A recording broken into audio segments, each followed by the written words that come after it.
organik dan plastik masih menjadi masalah yang sukar dipecahkan. Data Badan Pusat Statistik 2021 menyebutkan limbah organik dan plastik Indonesia mencapai 66 juta ton per tahun.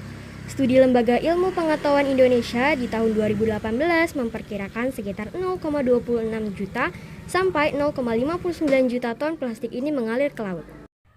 Selain sampah plastik, sampah organik juga menjadi masalah penting dan menjadi limbah. Sampah-sampah ini sebagian besar terbuang sembarangan, sebagian lagi mencemari lautan. Masyarakat Indonesia cenderung menggunakan pola lama, yaitu kumpul, angkut, dan buang, alias pola linear.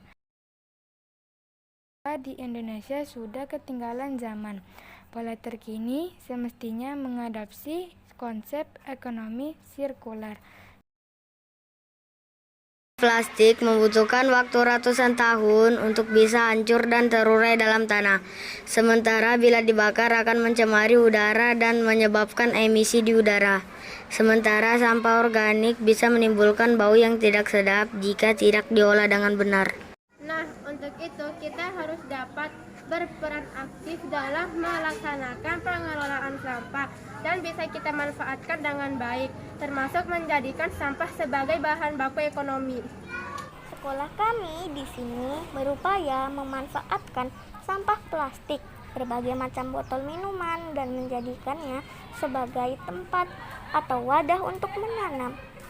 Sementara sampah organik, contohnya sayur, kulit buah, dan lain-lain, kami memanfaatkan sebagai bahan baku pembuatan ekoenzim yang memiliki sejuta manfaat. Contohnya sebagai filter udara, herbisida, dan pestisida alami, menurunkan asap dalam ruangan, filter air, pupuk alami untuk tanaman, dan menurunkan efek rumah kaca. Adapun cara pembuatan pot dari botol plastik itu sangatlah mudah. Alat dan bahan yang kita perlukan adalah 1. Botol plastik bekas, 2. Cutter atau gunting, 3. Tanaman, 4. Tanah. Cara pembuatannya adalah 1. Langkah pertama, potonglah bagian tengah botol dan sesuaikan dengan ukuran yang kamu butuhkan untuk menanam. Setelah itu, siapkan tanah yang sudah dicampuri dengan pupuk kompos dan tanah gembur. 2. Kemudian lepaskan plastik yang masih menempel pada botol plastik lalu bersihkan. 3. Langkah ketiga, masukkan campuran pupuk kompos dan tanah gembur yang sudah disiapkan ke dalam botol. 4. Selanjutnya tambahkan tanaman ke dalam pot bunga botol yang sudah disiapkan beserta tanahnya dan jangan lupa untuk menyiramnya dengan rutin.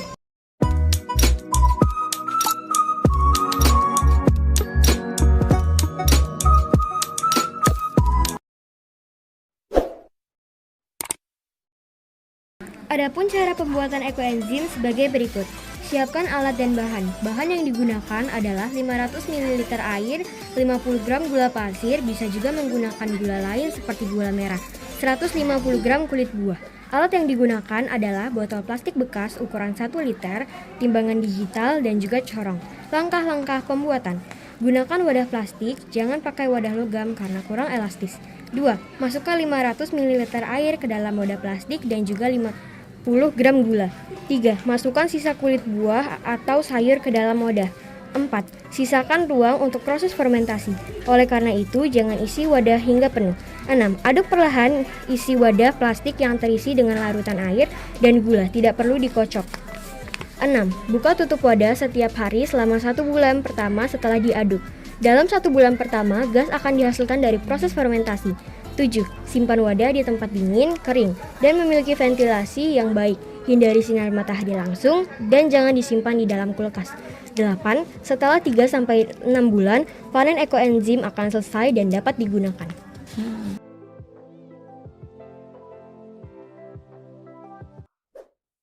Untuk berperang melawan peningkatan jumlah sampah, sudah semestinya sama besarnya dengan upaya menghadapi virus corona.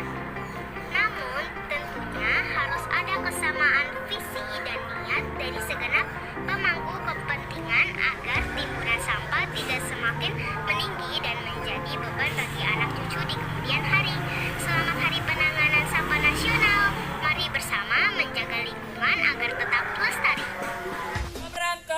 memperingati Hari Peduli Sampah Nasional, SD Negeri 020 Balikpapan Timur bekerja sama dengan Bank Sampah Kota Hijau Balikpapan dalam rangka pembuatan ekoenzim di SD Negeri 020 Balikpapan Timur. SD 020 bersih!